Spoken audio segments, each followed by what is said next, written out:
یا اللہ یا رحمان یا رحیم یا کریم۔ اور اللہ کے رسول صلی اللہ علیہ وسلم نے فرمایا کہ کل قیامت کے دن انسان سے یہ سوال کیا جائے گا کہ اس نے مال کہاں سے کمایا، یعنی اس کے کمانے کے ذرائع کیا تھے، حلال تھے یا حرام، اس کی آمدنی میں حرام مال کا اضافہ تھا یا حلال مال کا، اور کہاں خرچ کیا، یعنی کہ مال کو کمانے کے بعد اس کے خرچ کے طریقے کیا تھے، اس نے حقوق اللہ اور حقوق العباد میں صحیح طریقے پر خرچ کیا یا ناجائز طریقے پر اس مال کو خرچ کیا۔ اس بات سے پتہ یہ چلتا ہے کہ انسان کے لیے مال کا ملنا اللہ تعالیٰ کی نعمت کے ساتھ ساتھ ایک بہت بڑی آزمائش بھی ہے۔ انسان اپنے مال کی آمد کے ساتھ، اپنے انکم کے ساتھ اس بات پر بھی غور کرے کہ کسی راستے سے میرے مال کے اندر حرام مال کی آمیزش تو نہیں ہو رہی ہے، اس کے اندر حرام مال تو شامل نہیں ہو رہا ہے۔ حرام کی حرمت کو بیان کرتے ہوئے اللہ کے رسول صلی اللہ علیہ وسلم نے فرمایا کہ جو جسم حرام مال سے بڑھے، جس جسم کی بڑھوتری حرام مال سے ہو، وہ جسم جہنم کا زیادہ مستحق ہے، اس جسم سے آگ بہتر ہے، یہ حدیث کے الفاظ ہیں۔ ایک موقع پر اللہ کے رسول صلی اللہ علیہ وسلم نے فرمایا کہ جس شخص کا کھانا حرام ہو، پینا حرام ہو اور پہننا حرام ہو، اللہ تعالیٰ اس کی دعائیں قبول نہیں کرتے۔ پتہ یہ چلا کہ انسان کی زندگی میں حلال اور حرام کا بڑا کردار ہے، لہٰذا انسان کو ہر وقت یہ کوشش کرنا چاہیے کہ میرے آمدنی کے جو ذرائع ہیں ان میں کسی بھی طرح سے کوئی حرام مال نہ آنے پائے۔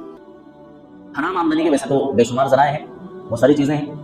لیکن ایک عام اور مشہور چیز جو کہ انسان کے حلال مال کو حرام بنا دیتی ہے وہ ہے سود اور بیاج۔ سود کی حرمت کے متعلق اللہ تعالیٰ نے قرآن کریم کے اندر سورہ بقرہ میں لمبا چوڑا حکم بیان فرمایا، اور اللہ کے رسول صلی اللہ علیہ وسلم نے حدیث مبارکہ کے اندر سود کی حرمت کی ممانعت فرمائی، سود کے متعلق وضاحت فرمائی کہ سود کتنا سنگین ہونا ہے، کتنا بڑا ہونا ہے۔ سود، آپ کسی کو کوئی قرضہ دیں اور جتنا قرضہ آپ نے دیا ہے اس قرضے پر شرط لگا کر کے پہلے سے آپ کہہ دیں، آپ نے کسی کو 10,000 روپے دیے اور آپ یہ شرط لگا دیں اس کے ساتھ کہ اب جب آپ مجھے 10,000 روپے لوٹاؤ گے تو آپ 10,000 روپے نہیں لوٹاؤ گے بلکہ 10,000 کی بجائے 11,000 روپے لوٹاؤ گے، یعنی 1,000 روپے مجھے آپ سے بطور نفع کے اضافی چاہیے۔ یہ کیا کہلاتا ہے؟ سود کہلاتا ہے۔ سود کی اور بھی علماء نے تعریفیں کی ہیں، لیکن مجھے آپ کو سمجھانے کے لیے صریح الفاظ کا استعمال کرنا پڑا، اس لیے میں اسی پر اکتفا کر رہا ہوں۔ یعنی ایسی زیادتی جو بغیر کسی معاوضے کے ہو، بغیر کسی بدلے کے آپ کو زیادتی ملے، وہ کیا کہلائے گی؟ سود کہلائے گی۔ ہاں، جس کو آپ نے قرض دیا وہ قرض لینے والا انسان اپنی محبت سے، اپنی ثوابدید سے، آپ کی چاہت کے بغیر، آپ کے شرط لگائے بغیر اگر کچھ اضافی رقم آپ کو قرض لوٹانے کے ساتھ دے دیتا ہے تو مستحسن ہے، اس کو پسند کیا گیا ہے۔ فرض کریں آپ نے کسی صاحب کو 5,000 روپے بطور قرض کے دی، آپ کے دل میں کوئی لالچ نہیں، کوئی حرص نہیں، آپ نے کوئی شرط نہیں لگائی، آپ کے دماغ میں یہ ہے کہ فلاں وقت پہ یہ صاحب میرے 5,000 روپے لا کر کے مجھے دے دیں گے، اس کے علاوہ کوئی آپ کے ذرا دماغ کے اندر خیال نہیں۔ اب یہ صاحب آپ کا قرض دینے کے لیے آئے تو انہوں نے آپ کو 500 روپئے بطور احسان کے، بطور خوشی کے